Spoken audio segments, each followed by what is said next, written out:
Hello guys, welcome to Kaizen study.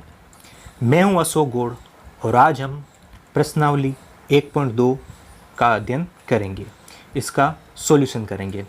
तो मैं आपको बता देना चाहता हूं, इस वीडियो से पहले हमने दो वीडियो इस प्रश्नावली के मतलब इस चैप्टर के अपलोड किए हैं, भाग 1 और भाग 2। फर्स्ट में इंट्रोडक्शन था चैप्टर का और दूसरा जो वीडियो है उसमें प्रश्नावली 1.1 का सॉल्यूशन था, जो कि ऊपर आई बटन में आपको मिल जाएगा।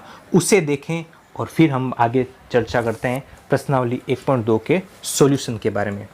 तो देखिए, आज का पहला सवाल है, नीचे दिए गए कथन सत्य है या असत्य? कारण के साथ उत्तर दीजिए। ठीक है, अब बात करते हैं पहला सवाल इसका। प्रत्येक अपरिमेय संख्या एक वास्तविक संख्या होती है, क्या ये सत्य है? इसके बारे में आप विचार कीजिए। सबसे पहले आपको दिमाग में क्या लाना है कि वास्तविक संख्या क्या होती है, जो कि हमने इंट्रोडक्शन वाले चैप्टर में बताया था। तो वास्तविक संख्या क्या होती है? परिमेय और अपरिमेय संख्याओं का ही संग्रह होता है। मतलब कि ये देखिए, ये क्या है? रियल नंबर, वास्तविक संख्या। इसमें अपरिमेय और परिमेय दोनों सम्मिलित है। ठीक है, तो हम कह सकते हैं प्रत्येक अपरिमेय संख्या एक वास्तविक संख्या होती है। ठीक है, तो ये सत्य। दूसरा सवाल, संख्या रेखा का प्रत्येक बिंदु रूट m के रूप में होता है, जहाँ m एक प्राकृत संख्या है। यह असत्य है, क्योंकि कोई भी नेगेटिव नंबर किसी भी नेचुरल नंबर का वर्गमूल नहीं हो सकता, ये आप जानते हैं। तो ये दूसरा क्या है? असत्य। क्यों है? क्योंकि कोई भी नेगेटिव नंबर किसी भी नेचुरल नंबर का वर्गमूल नहीं हो सकता। ठीक है, ये दूसरा असत्य। तीसरा, प्रत्येक वास्तविक संख्या एक अपरिमेय संख्या होती है। ये देखिए, ये पहले सवाल का उल्टा है। देखिए, प्रत्येक अपरिमेय संख्या एक वास्तविक संख्या हो सकती है, ये तो बात सत्य है, लेकिन इसका उल्टा कि प्रत्येक वास्तविक संख्या एक अपरिमेय संख्या होती है, ये असत्य है। क्यों? क्योंकि इसको मैं आपको बता देता हूँ, चलिए मैं समझा देता हूँ।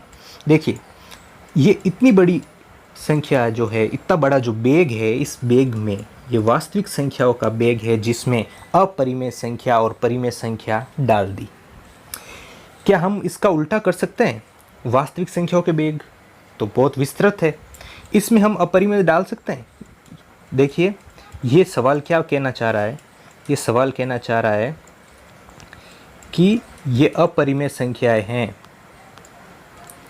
और इसमें सारे के सारे रियल नंबर वास्तविक संख्या डाल दी।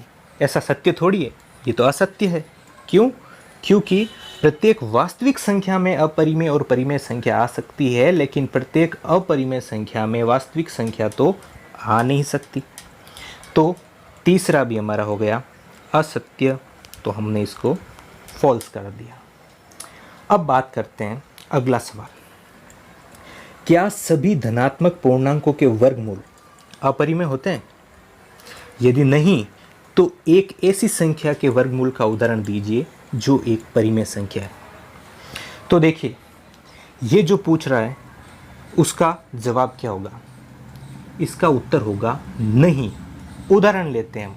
देखिए, आगे बात करते हैं हम। क्वेश्चन नंबर 2 की हमने बात की थी। देखिए, ये एक उदाहरण लिया हमने, √4। इसकी वैल्यू क्या आई? 2। √9, इसकी वैल्यू क्या आई? 3। √16, क्या वैल्यू आई? 4। ये सब क्या है? ये सब परिमेय है। ठीक है, और एडिशनल इंफॉर्मेशन के लिए आपको बता देना मैं चाहता हूँ कि देखिए, √2, √3, √5 ये सब अपरिमेय हैं। ये सब अपरिमेय, क्योंकि इनकी वैल्यू, इनको जब सोल्व करेंगे तो ये अपरिमेय संख्या बनती है। तो देखिए इनका जो पैटर्न बनेगा वो अपरिमेय जैसा बनेगा, बस सीधी सी बात है। आगे वापस देखते हैं, क्या सभी धनात्मक पूर्णांकों के वर्गमूल अपरिमेय होते हैं? तो हमने ये आपको एक्सप्लेन किया, नहीं। क्यों? क्योंकि धनात्मक पूर्णांक जो होते हैं, धनात्मक पूर्णांक सभी √4 इसकी वैल्यू 2 आई, ये तो परिमेय है। √9 ये इसका √3 ये तो परिमेय है। लेकिन √2, √3, √5, √7 ये अपरिमेय है। तो हम ऐसा कह सकते हैं कि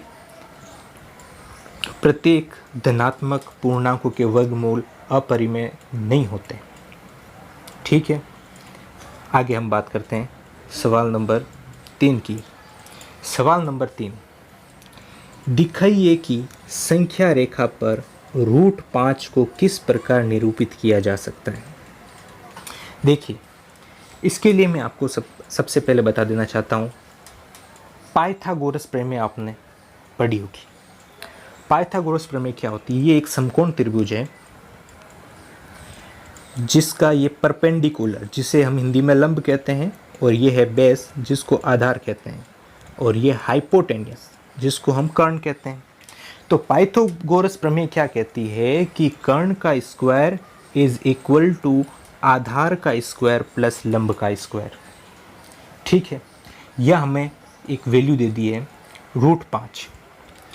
तो कर्ण को हमने क्या माना? √5। ठीक है, √5 का स्क्वायर, और फिर हमने बेस को मान लिया 2 और इसको मान लिया 1। ठीक है, तो क्या हुआ? देखिए √5 इज इक्वल टू √4 + 1, ऐसा कर सकते हैं। आगे बात करते हैं, तो ये क्या था? 5 तो क्या है? हाइपोटेनियस। ये क्या है? बेस। बेस की वैल्यू क्या थी? 2। हाइपोटेनियस बराबर 5। और ये क्या है? परपेंडिकुलर, लंब, जिसकी वैल्यू 1। तो अब हम क्या करते हैं? अब हम एक नंबर लाइन ड्रॉ करते हैं। चलिए करते हैं नंबर लाइन ड्रॉ। ये हमने एक नंबर लाइन ड्रॉ की। ठीक है, ये है 0, ये -1, ये -2, ये 1, ये 2, ये 3, ये 4, ये 5। ठीक है, हमारे पास किस किस की वैल्यू है? अब देखिए h की वैल्यू क्या थी? 5। ठीक है, बेस की वैल्यू 2, h की वैल्यू थी √5। ठीक है, बेस की वैल्यू 2 और परपेंडिकुलर की वैल्यू 1। इसको नंबर लाइन पे ड्रॉ करना है। तो मैं सबसे पहले कहता हूँ ये बेस है। ठीक है, ये लिया, मैं कलर चेंज कर देता हूँ, ये लिया। ठीक है, यहाँ से यहाँ तक ये क्या था? बेस, जिसकी वैल्यू थी 2।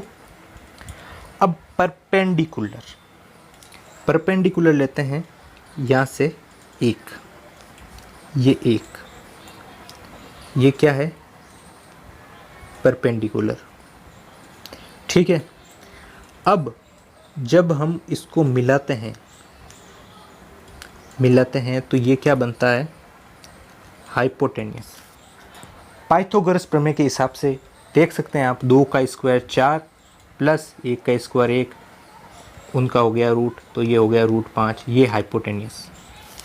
अब हमें इसे √5 को नंबर लाइन पर ड्रॉ करना है। ये 0 है, ये 1 है, ये 2 है, आखिर √5 कहाँ आएगा? तो हमने क्या किया? एक प्रकार लिया, प्रकार को 0 और 2 यहाँ से खोला। ठीक है, और फिर यहाँ से हमने एक चाप काटा। मैं कलर चेंज करके बताता हूँ आपको, ये शायद दिख जाएगा। यहाँ से चाप काटा तो ये किस प्रकार कटा? ये तो यहाँ कहीं वैल्यू जो आएगी वो संख्या रेखा पे √5 को प्रदर्शित करेगी। समझे? चाप कैसे काटते हैं? चाप काटा यहाँ से यहाँ तक, ये समकोण था, यहाँ से प्रकार को खोला, दोनों नोक के प्रकार की, एक यहाँ पे प्रकार की वो रखी नोक, यहाँ रखी पेंसिल, फिर हमने यहाँ से खींच के ड्रॉ किया तो ये यहाँ पे आया और यहाँ पे जो वैल्यू है इस नंबर लाइन पे √5 की वैल्यू है। तो इस प्रकार हमने ये सवाल भी सॉल्व कर लिया। ठीक है, अब आगे बात करते हैं ये चौथा सवाल।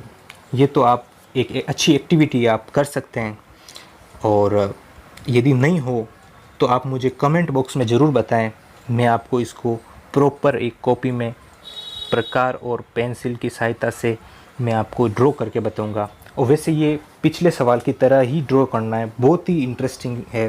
देखो मैं आपको बता देता हूँ, थोड़ी ब्रीफिंग दे देता हूँ इसके बारे में। देखिए ये देखो, जिस प्रकार ये जो आकृति 1.9 है, ठीक है, इस फिगर में जिस प्रकार दिया हुआ है इसको आगे आगे करते जाना है। कैसे करेंगे? ये देखो, ये √2 को इसने डिनोट किया, ये फिर √3, अब ये यहाँ मिला देता हूँ मैं, तो ये क्या आ गया? √4। ठीक है, अब √4 से मैंने एक और परपेंडिकुलर ली। क्या ली? परपेंडिकुलर ली। फिर ये नया हाइपोटेनियस √5, फिर एक और लिया, फिर ऐसे ऐसे हम आगे आगे करते जाएंगे तो ये एक सर्कल की तरह बन जाएगा। तो ये क्या हो जाएगा? एक बहुत ही सुंदर सर्पिल बन जाएगा। इसे आप प्रैक्टिकली करके देखना। मैं हमेशा जब भी आप करें तो ये जो क्या कहते हैं परपेंडिकुलर की वैल्यू 1 रखना और इसको आगे आगे सोल्व करते जाना। बहुत ही इंटरेस्टिंग सवाल है, आप करना ज़रूर होगा। तो आज के लिए इतना ही। ये हमने प्रश्नावली 1.2 पूरी कर ली है। धन्यवाद। मैं एक बार फिर आपसे कहता हूँ कि आपने इस चैनल को सब्सक्राइब नहीं किया है तो सब्सक्राइब ज़रूर करना मित्रों, क्योंकि इस चैनल में काफ़ी सारी बहुत ही अच्छी वीडियो आने वाली है, आपके लिए बहुत ही हेल्पफुल होगी। तो सब्सक्राइब ज़रूर करें और बेल आइकन को दबाएं, आपसे कोई भी वीडियो मिस नहीं होगी। थैंक यू, धन्यवाद।